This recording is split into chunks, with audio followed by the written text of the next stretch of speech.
सतनाम सत साहिब। संसार के सभी धर्म प्रवर्तकों ने व सभी धर्म ग्रंथों में ध्यान योग साधना करने को ही कहा गया है। वह उन सभी प्रवर्तकों ने ध्यान योग साधना ही की थी और इससे बड़ा कोई धर्म का मार्ग है ही नहीं। यानी यही एक सच्चाई है, यही एक सत्य मार्ग है जिस पर चलकर हम धर्म को प्राप्त कर सकते हैं। अर्थात धर्म होता है सूरत शब्द का योग करने के लिए जो संपूर्ण प्रक्रिया का इस्तेमाल व प्रयोग होता है, हम उस प्रक्रिया को धर्म के नाम से पुकारते हैं।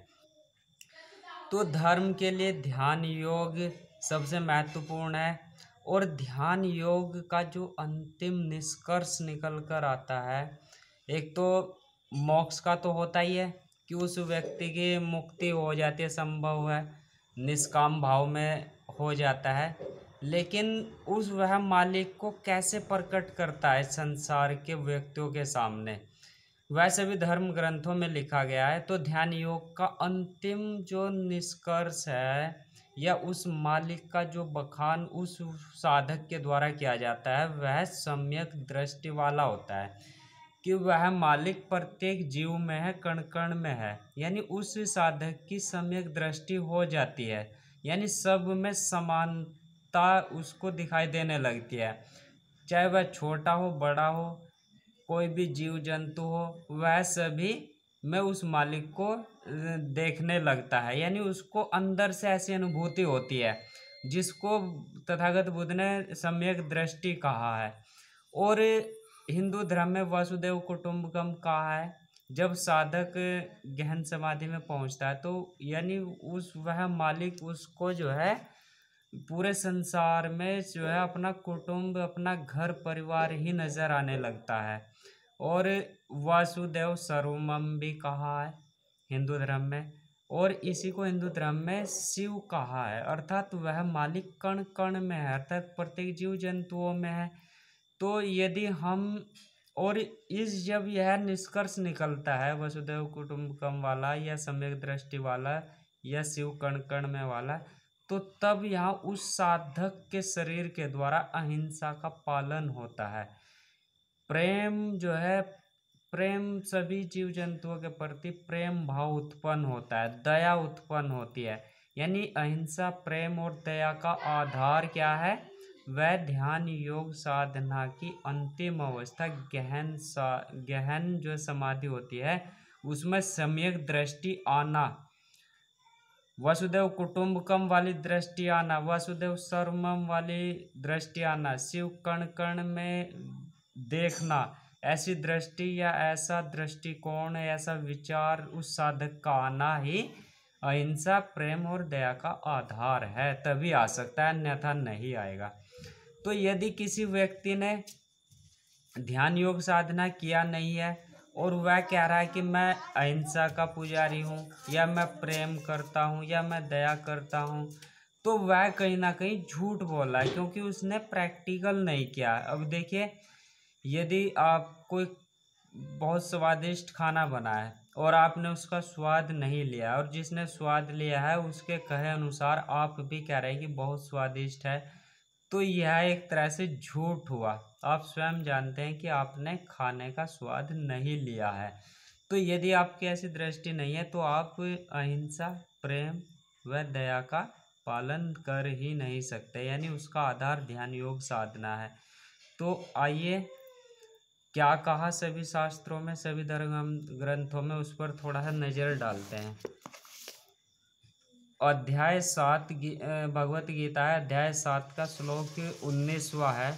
बहुना जन्म नामते मनते ज्ञानवानमाम पर पद्धते वासुदेव सर्वमिति स महात्मा सुदुर्लभ है।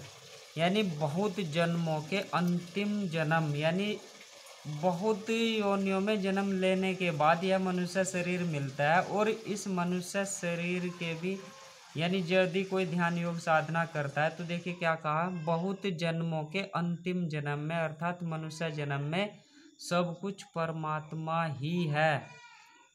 इस प्रकार जो ज्ञानवान है वह उस मालिक की शरण अर्थात शब्द की शरण होकर, क्योंकि श्री कृष्ण जी के शरीर में अनहद प्रकट हुआ था जिसे उन्होंने मुरली भी कहा है, तो उसकी शरण हो करके, यानी श्री कृष्ण जी की शरण का मतलब वह बताना चाहते हैं कि तुम्हें ऐसे श्री कृष्ण जी के वचनों पर चलना है और ध्यान साधना करके अनहद को प्रकट करना। तो उनके शरण होकर, अनहद की शरण होकर के वह महात्मा, यानी जो इस तरह का महात्मा होता है, साधक होता है, वह अत्यंत दुर्लभ होता है और बहुत जन्मों के बाद आता है संसार में।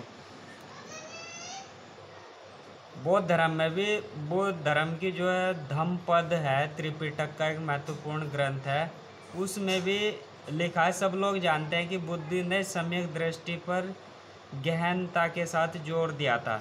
तो वह क्या कह रहे हैं, यह धम्मपद के 200 पेज पर वर्णित है और श्लोक नंबर है 388। जिसने पाप को धोकर बहा दिया है, अर्थात ध्यान योग साधना करके या अनहद नाद सुन करके सभी पाप कट जाते हैं, या नाम जप के द्वारा सभी पाप कट जाते हैं और नाम जप के द्वारा अनहद नाद प्रकट होता है। तो क्या कह रही, जिसने सब पाप को धोकर बहा दिया है वह ब्राह्मण है। यानी ब्राह्मण कौन है, जहाँ अनहद नाद प्रकट होता है, जहाँ मालिक के नाम की चर्चा होती है, वही सही अर्थों में ब्राह्मण है। जाति से कोई भी ब्राह्मण नहीं हो सकता है। तो जो समता का आचरण करता है, यानी जो समान भाव का आचरण करता है, वह श्रमण सन्यासी है। चूँकि उसने अपने चित्त मलों को हटा दिया है, इसलिए वह परवर्जित कहा जाता है। यानी समता का भाव आना सबसे महत्वपूर्ण है, और यह तभी आता है जब हमारे सभी पाप कर्म कट जाते हैं। और सभी पाप कर्म कटते हैं ध्यान योग साधना के अनहद नाद प्रकट होने पर। यानी पवित्र ध्वनि बौद्ध धर्म में अनहद नाद को कहा गया है। तो उसके प्रकट होने पर सभी पाप कर्म कटते हैं और व्यक्ति निष्काम भाव में आ जाता है, वही निर्वाण का अधिकारी होता है। फिर आगे बाइबल में भी लिखा है, बाइबल में लिखा है यूहन्ना का पाठ 1 की आयत 1 में, आदि में वचन था और वचन परमेश्वर के साथ था और वचन परमेश्वर था, यही आदि में परमेश्वर के साथ था, सब कुछ उसी के द्वारा उत्पन्न हुआ है। यानी सब संपूर्ण प्राणी मात्र व सृष्टि की उत्पत्ति कहाँ से हुई, शब्द धुन से हुई है, जिसको अनहद नाद कहते हैं। तो क्या कह रहे कि वह मालिक, उस मालिक से ही सब कुछ उत्पन्न हुआ है और सभी में उसका अंश है। बाइबल में और भी अन्य जगह वर्णन मिलता है इस तरह के कि उस मालिक का आधार जो है ये प्रत्येक जीव जंतु है। और कुरान शरीफ में भी लिखा हुआ है, में 30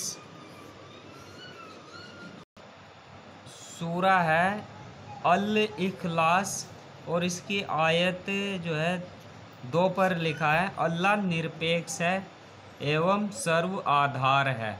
यानी अल्लाह निरपेक्ष है और सर्व आधार है, यानी सभी का आधार है, चाहे वह जीव जंतु हो या कोई छोटा हो या कोई बड़ा हो, सभी का आधार वह मालिक ही है।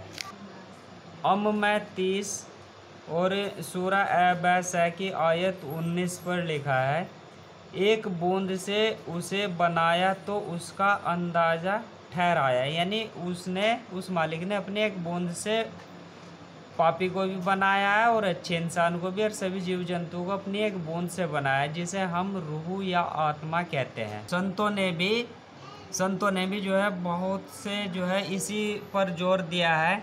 और संत श्रोमणी रविदास जी महाराज जी ने कहा है, रविदास जो कर्ता सृष्टि का वह तो कर्ता एक है, सब मही ज्योति स्वरूप एक काहे कहूँ अनेक। यानी वह मालिक जो है एक ही है जिसने पूरे सृष्टि की रचना की है। रविदास हाँ देखा शोधी कर साहिब भेष अनंत। यानी संत श्रोमणी रविदास जी महाराज जी कह रहे हैं कि मैंने शोध करके देखा है, खोज करके देखा है। खोजना यहाँ पर ध्यान योग साधना के द्वारा ही बता रहे हैं कि मैंने जो है शोध करके देखा है, एके आत्म घट घट रमे सब दिशि एकौ भगवंत, यानी सबके घट में, चाहे कोई जीव जंतु हो, चाहे वह मनुष्य हो, कोई भी हो, इस संसार में कोई भी प्राणी हो जहाँ पर जीवन है या जो भी है कण कण में, वह मालिक सभी के घट में समान रूप से विराजमान है, तो वह एक ही भगवान है।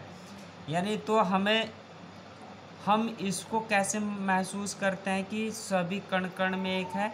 ध्यान योग साधना की जब अंतिम अवस्था में पहुंचते हैं ज्ञान समाधि में, तभी हमारी सम्यक दृष्टि आती है, और यही सम्यक दृष्टि आना ही हमें जो है ईश्वर की ऐसी अनुभूति कराता है कि वह मालिक प्रत्येक कण कण में है। कोई यह मजाक नहीं है।